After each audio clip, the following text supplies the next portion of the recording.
সাগরের ঘোড়ামারা দ্বীপ, চারপাশে জল, কোথাও যেতে হলে পৌঁছতে হয় কাকদ্বীপ। তার জন্য একমাত্র ভরসা ফেরি, কিন্তু ঘোড়ামারাতে কোনো ফেরিঘাট নেই। তাই স্থানীয়দের দাবি এবার ঘোড়ামারায় সিমেন্টের ফেরিঘাট তৈরি করা হোক।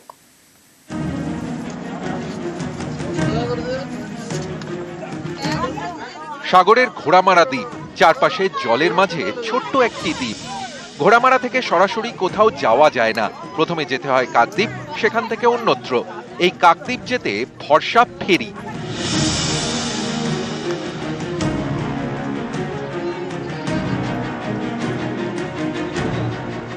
এই ফেরি থেকে ওঠানামা করা বেশ ঝুঁকি, কারণ কোনো ফেরিঘাট নেই।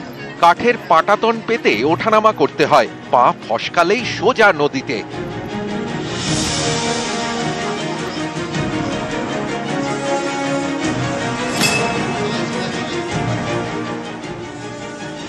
তখন ওই প্যাসেঞ্জার ওঠানামার ক্ষেত্রে খুব অসুবিধা হয়, কোথাও পা পিছলে গেলে রিস্ক আছে, খুব সাবধানে তুলতে হয়। আমাদের একটা সুন্দর জেটি হোক, আপাতত সিমেন্টের হোক, যাই যেতে হোক, একটা জেটি হোক বা বাস পল্টন থাকুক। ঘোড়ামারা ভাঙন প্রবল এলাকা, অনেক বছর আগে ফেরিঘাট ছিল, মুড়িগঙ্গার জলে তলিয়ে গেছে। প্রত্যেক কোটাল ভেঙে যাচ্ছে, যার জন্য ঘাট এখন করা সম্ভব না। বা আমাদের আগে ঘাট ছিল, সে মাঝ নদীতে হয়ে গেছে। প্যাসেঞ্জারের সমস্যা বলতে সিঁড়ি ফিড়ি দিয়ে নামাতে হয়, তুলতে হয়। ঘোড়ামারা দ্বীপেই রয়েছে রায়পাড়া, এখানে বোল্ডার ফেলার পর আপাতত জল ঢোকেনি। তাই রায়পাড়াতেই সিমেন্টের ফেরিঘাট তৈরির দাবি করছেন স্থানীয়রা।